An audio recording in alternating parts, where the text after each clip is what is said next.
ஹரே கிருஷ்ணா கிருஷ்ணா கிருஷ்ணா ஹரே ஹரே, ஹரே ராமா ஹரே ராமா ராமா ராமா ஹரே ஹரே. குட்டி கதைகள் 253. இங்கு மதுரை கள்ளல் அழகர் கோவிலின் சாசனங்கள், அதாவது எழுத்து வடிவில் உள்ள கல்வெட்டு பற்றி காண்போம். இந்த கோவிலில் உள்ள சாசனங்கள் தமிழ், தெலுங்கு, கிரந்தம், பிராமி, வட்டெழுத்து முதலிய பல எழுத்துக்களில் எழுதப்பட்டவை. ஆனால் அவற்றுள் தமிழில் எழுதப்பட்டவை அதிகம். அரசாங்கத்தின் சாசன ஆராய்ச்சி இலாக்கா இவற்றுள் 120 சாசனங்களின் பிரதிகள் எடுத்து வைத்து இருக்கின்றது. இவை பல வம்சத்து அரசர்கள் காலத்தவை. பாண்டியர்கள், சோழர்கள், ஹொய்சலர், விஜயநகர அரசர்கள், வாணர், நாயக்கர் முதலிய பலரது காலத்து சாசனங்கள் இங்கே காணப்படுகின்றன. இவற்றுள் பிராமி எழுத்துக்களில் எழுதப்பட்டவை கிறிஸ்துவ சகாப்தத்திற்கு முந்தியவை. கிமு 3ஆம் நூற்றாண்டில் வாழ்ந்த அசோகர் காலத்தில் பிராமி எழுத்துக்கள் உபயோகத்தில் இருக்கின்றன. ஆகவே இங்குள்ள பிராமி சாசனம் ஏறக்குறைய அந்த காலத்தைச் சேர்ந்ததாக இருக்க வேண்டும். பஞ்ச பாண்டவர் படுக்கை என்று சொல்லப்படும் ஒரு குகையில் பாறையின் மீது எழுதப்பட்ட இந்த சாசனத்தில் தமிழ் சொற்கள் பிராமி எழுத்துக்களால் எழுதப்பட்டு உள்ளன. இது வரையில் கண்டுபிடிக்கப்பட்ட மிக பழைய சாசனங்களில் இது ஒன்று. இதில் இந்த குகையை அமைப்பித்த ஜைன முனிவர்களின் பெயரும் அதில் வாழ்ந்தவர்களின் பெயரும் எழுதப்பட்டு இருக்கின்றன. அழகர் மலையின் அருகில் உள்ள யானை மலை, கழுகு மலை, அரட்டாப்பட்டி முதலிய இடங்களிலும் கிமு 3ஆம் நூற்றாண்டைச் சேர்ந்த பிராமி, பாலி, வட்டெழுத்து முதலிய லிபிகளில் எழுதப்பட்ட கல்வெட்டுக்கள் பல இருக்கின்றன. இவற்றில் அந்த காலத்தில் வாழ்ந்த ஜைனர்கள் பற்றிய செய்திகள் உள்ளன. அழகர் மலையை பற்றிய குறிப்புகள் தமிழ்நாட்டில் காஞ்சிபுரம், உடுமலைப்பேட்டை, தாடிக்கொம்பு, காட்டழகர் முதலிய இடங்களில் உள்ள கல்வெட்டுக்களிலும் காணப்படுகின்றன. இந்த சாசனங்களினால் இந்த கோவிலுக்கு அளவு இல்லாத சொத்தும் பொருள்களும் இருந்தன என தெரிகிறது. வைகை நதிக்கு வடக்கிலும் இதற்கு சொந்தமான பல சதுர மைல் விஸ்தீரணம் உள்ள நிலம் இருந்தது. 45 சதுர மைல் பரப்புள்ள அழகர் மலை முழுவதும் இதற்கு சொந்தமாக இருந்தது. கணக்கற்ற கிராமங்களும் நிலங்களும் இருந்தன. பல மடங்களும் இக்கோவிலை அடுத்து உண்டாயின. அவை இராமாயண, மகாபாரதம், புராணங்கள், பிரபந்தங்கள் முதலியவற்றை படிப்பதற்கும் சொல்லித் தருவதற்கும் கட்டப்பட்டு பல மானியங்களால் பரிபாலிக்கப்பட்டு வந்தன. இப்படி இங்கு உண்டான மடங்களில் மிக முக்கியமானது ராமானுஜர் மடம். இதை ஸ்தாபித்தது ஸ்ரீ ராமானுஜரே. இது ஸ்ரீ ராமானுஜ பீடமாக இருந்தது. ஒரு ஜீயர் இந்த மடத்திற்கு எப்பொழுதும் தலைவராக இருந்து இருக்கிறார். ஸ்ரீ ராமானுஜருக்கு பின்பு இந்த பீடத்தை அலங்கரித்த பிரசித்தி பெற்ற ஜீயர் மணவாள மா முனிகள். ராமானுஜ கூடம் என்றும் ஒன்று தனியாக இருந்தது. அதில் அழகர் ஆராதனைக்காகவும் ஜனங்களுக்கு போஜன வசதிக்காகவும் ஏற்பாடுகள் செய்யப்பட்டு இருந்தன. இவை இல்லாமல் குலசேகரன் மடம், திருநாடுடையான் மடம், வானத்தாரையன் மடம் முதலிய வேறு சில மடங்களும் இருந்ததாக சாசனங்கள் மூலம் தெரிகின்றது. இன்னும் பல உற்சவங்களுக்காகவும் அபிஷேகம், ஆராதனை முதலியவர்களுக்காகவும் நிபந்தங்கள் ஏற்படுத்தப்பட்டு இருந்தும் சாசனங்களால் தெரிகிறது.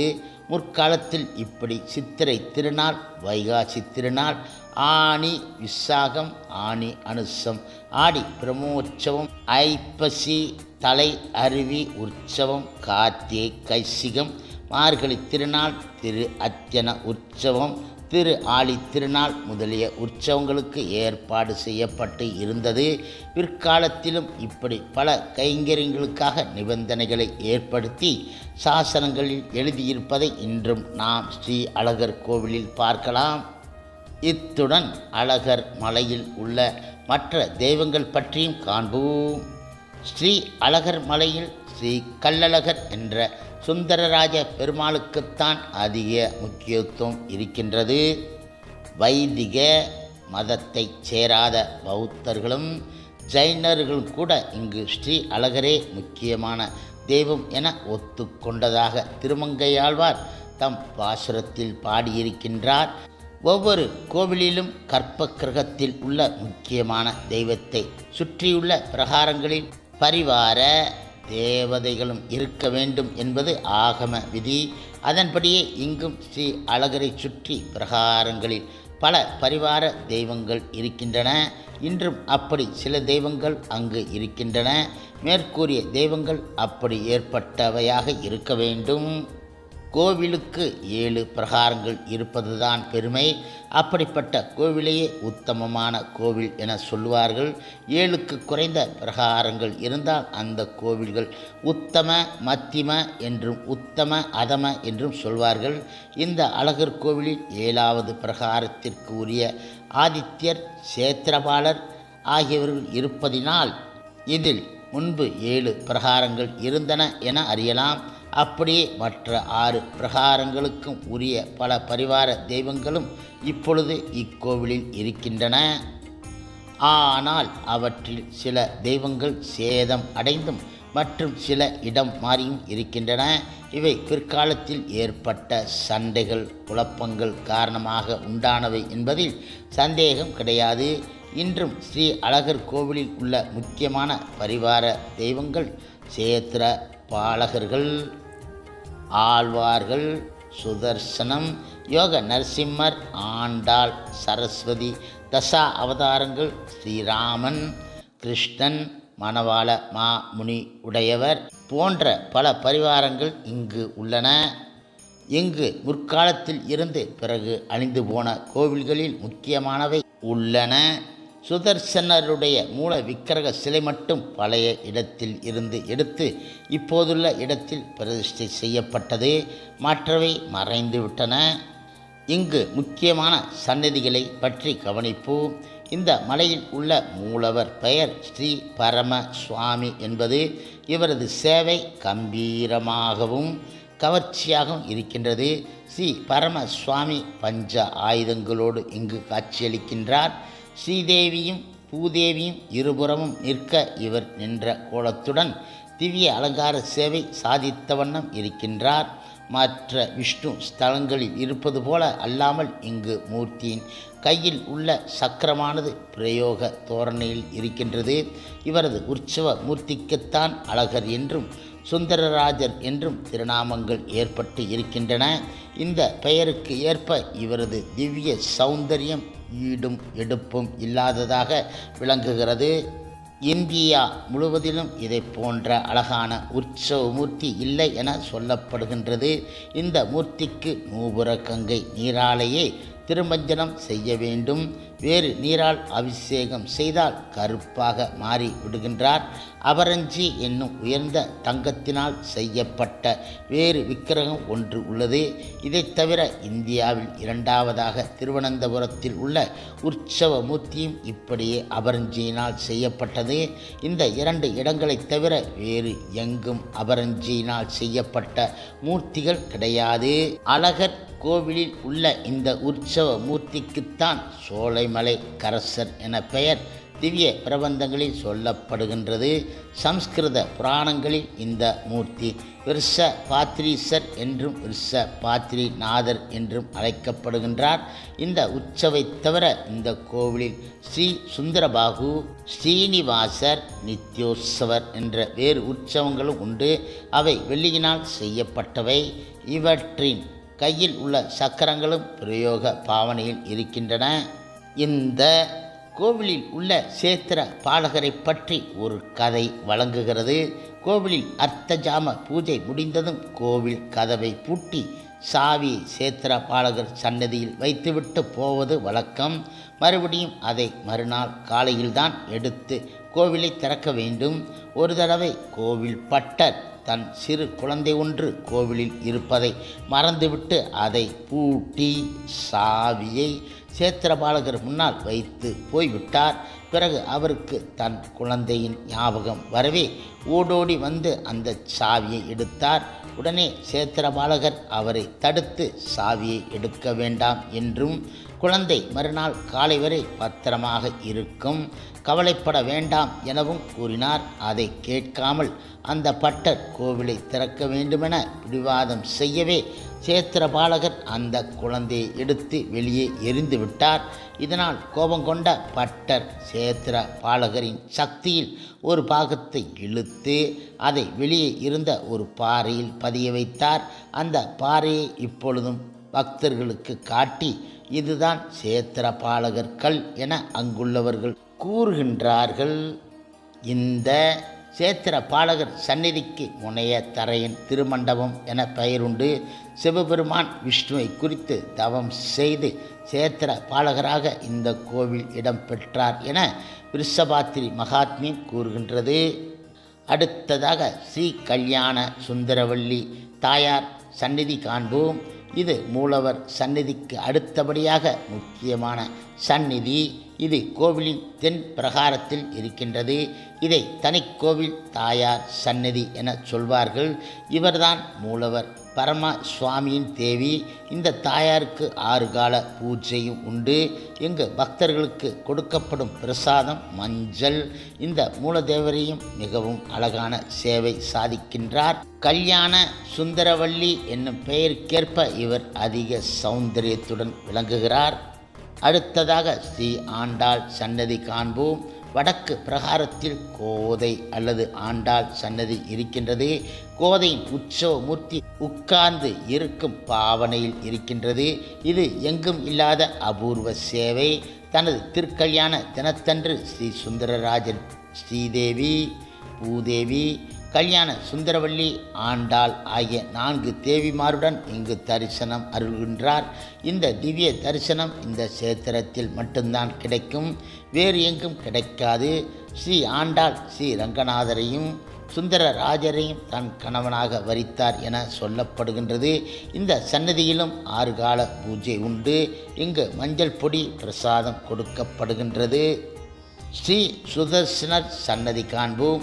இந்தியா முழுவதிலும் இந்த சுதர்சனர் சன்னதியைப் போல் வேறு எங்கும் இல்லை. இங்கு எழுதியிருக்கும் மந்திரங்கள், யந்திரங்கள் முதலியவை மிக சக்தி உள்ளவை. இந்த மூர்த்திக்கு 16 கைகள் இருக்கின்றன. ஒவ்வொரு கையிலும் ஒரு ஆயுதம் இருக்கின்றது. இவருடைய ரௌத்ர ரூபமும் 3 கண்களும் நீண்ட பற்களும் பார்க்க பயங்கரமானவை. இவர் ஷட்கோண யந்திரத்தின் மேல் இருக்கின்றார். பின்புறம் இவர் ஜுவாலா நரசிம்மராக யோகேஸ்வரர் போல் உட்கார்ந்து திரிகோண யந்திரத்துடன் தரிசனம் அளிக்கின்றார். அடுத்ததாக யோக நரசிம்மர் சன்னதி காண்போம். மேற்கு பிரகாரத்தில் உள்ள இந்த மூர்த்தியை சேவார்த்திகள் அதிகம் சேவிக்கின்றார்கள். இந்த பாவனையில் நரசிம்மர் அதிக கோபமாகவும் கடுகடுப்பாகவும் கம்பீரமாகவும் சேவை சாதிக்கின்றார்.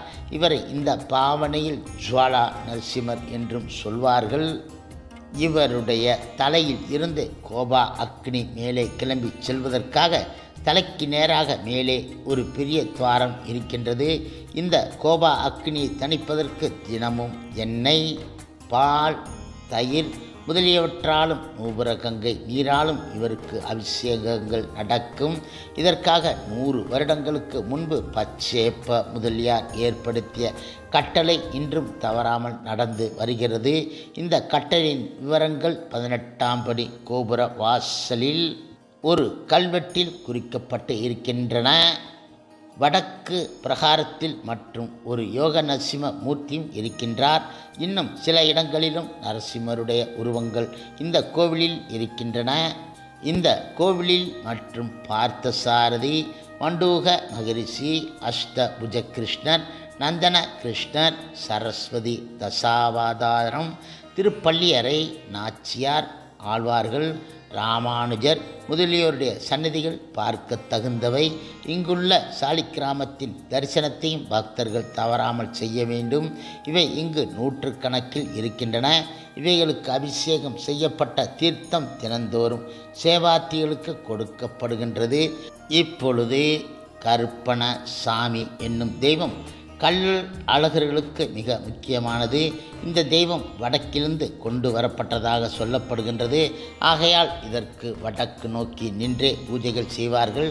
கருப்பணசாமியின் பல பேதங்கள்: பெரிய கருப்பன், சிறிய கருப்பன், மண்டை கருப்பன், தோட்டி கருப்பன், கும்மட்டி கருப்பன், பழைய கருப்பன் முதலியவை இந்த கருப்பண தெய்வங்களுக்கு பிரதான தெய்வம். அழகர் மலையில் உள்ள 18ஆம் படி கருப்பணசாமியே. இவருக்கு இங்கு கிருஷ்ண புத்திரன் என ஒரு பெயர் உண்டு. ஆனால் இவருக்கு இங்கே உருவம் கிடையாது. இங்கு 18ஆம் படி கோபுர கதவுகளே இந்த தெய்வமாக நினைத்து பூஜைகள் நடக்கும். மற்ற இடங்களில் இவர் கைகளில் ஒரு கொக்கியும் கத்தியும் கதா ஆயுதமும் ஈட்டி முதலியும் இருக்கும். காலில் செருப்பு அணிந்து இருப்பார். இவரது தரிசனம் பயங்கரமாகவும் யுத்த பாவனையில் இருக்கும். இவரது பக்தர்கள் இவருக்கு மேலே சொன்ன பலவிதமான ஆயுதங்களையும் தொட்டில், செருப்பு முதலியவையும் நேர்த்திக்கடனாக கொடுப்பார்கள். அழகர் கோவிலில் உள்ள 18ஆம் படி கதவுகளுக்கு சந்தனம், குங்குமம், கற்பூரம் முதலியவை பூசி மாலை, புஷ்பம் முதலியவற்றால் அலங்கரித்து பூஜை செய்வார்கள். பொங்கல், வடை, தேங்காய் முதலிய நெய்வேத்தியங்கள் இவருக்கு படைக்கப்படும். விபூதி பிரசாதங்கள் எல்லோருக்கும் கொடுக்கப்படும்.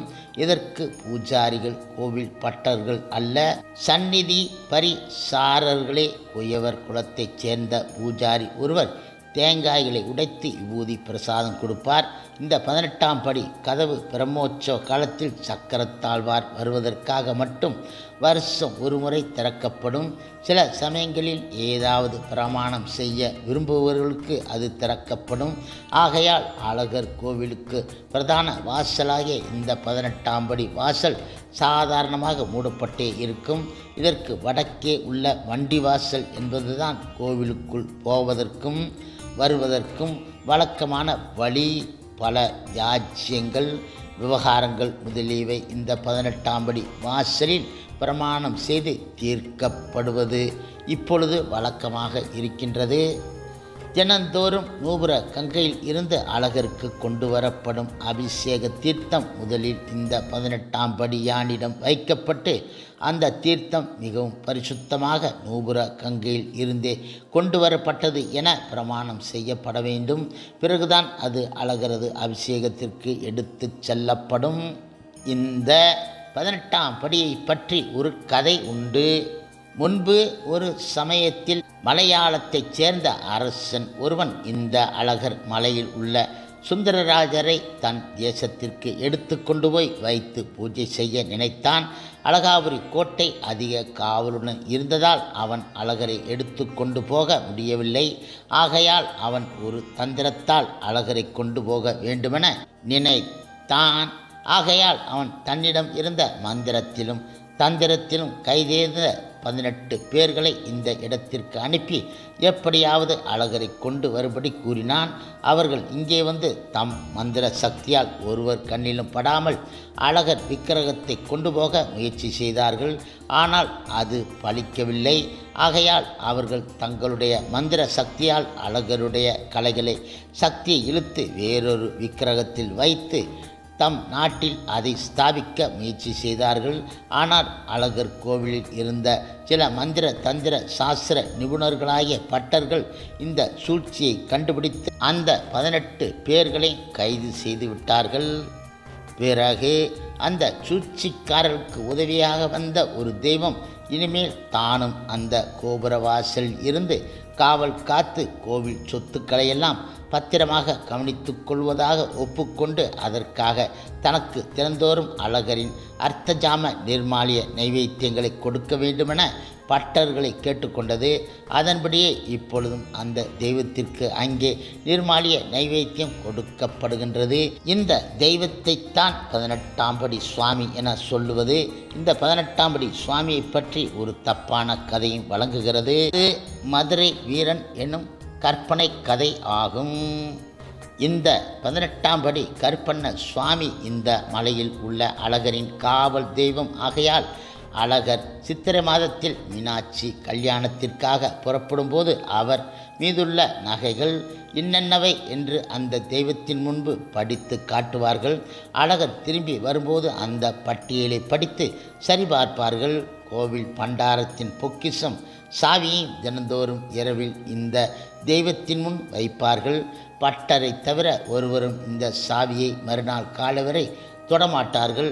அப்படி தொட்டால் அந்த தெய்வம் தண்டித்துவிடும் என யாவரும் பயப்படுவார்கள்.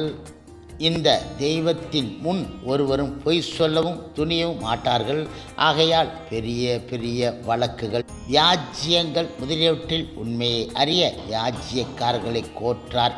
கடைசி நேரத்தில் கூட இந்த கருப்பண சுவாமி சன்னதியில் பிரமாணம் செய்ய சொல்லி உண்மையை கண்டுபிடித்து கொள்வார்கள்.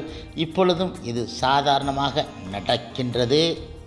முற்காலத்தில் ஆண்டாள் கூட இந்த 18ஆம் படியானை பற்றி வியந்ததாக சொல்லப்படுகின்றது. கடைசியாக திருமாலிருஞ்சோலை ஸ்ரீ கள்ளழகர் உற்சவங்கள் கவனிப்போம்.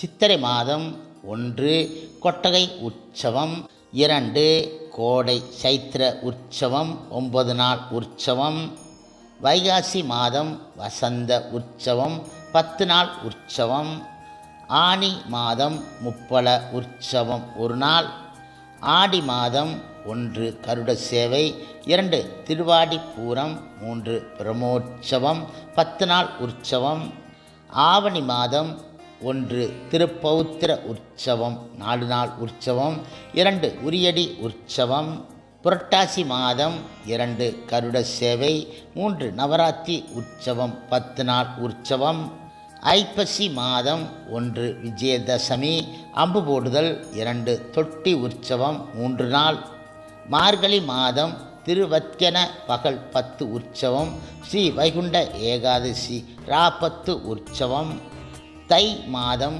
கணு உற்சவம், தைலக்காப்பு உற்சவம், மாசி மாதம் தெப்ப உற்சவம் 3 நாள், பங்குனி மாதம் திருக்கல்யாண உற்சவம் 4 நாள். ஹரே கிருஷ்ணா ஹரே கிருஷ்ணா கிருஷ்ணா கிருஷ்ணா ஹரே ஹரே, ஹரே ராமா ராமா ராமா ஹரே ஹரே. சில பிரபுபாதரின் சேவையில் இஸ்கான் பக்தர்கள்.